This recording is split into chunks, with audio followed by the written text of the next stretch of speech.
we keep going back to what was his plan? When did it come into action?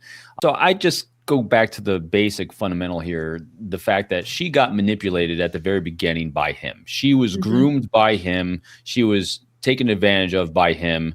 And so the stranglehold I think he had on her emotionally to do things that were not necessarily in her best interest from the very beginning. I mean, having an affair with a husband in a household that you're working was the first thing that she was manipulated into.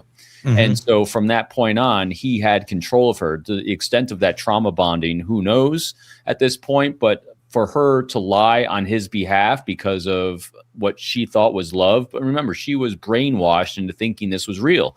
Our house, she thought this was her entitlement to be his spouse afterwards. And she even said in the stand, and I do believe that she wasn't thinking too far in advance. In other words, she wasn't doing the thought experiment of what comes next. And I do believe that.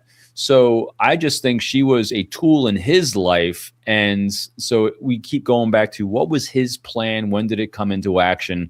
And is she taking advantage of it now to benefit herself? Sure. Absolutely. Why wouldn't you?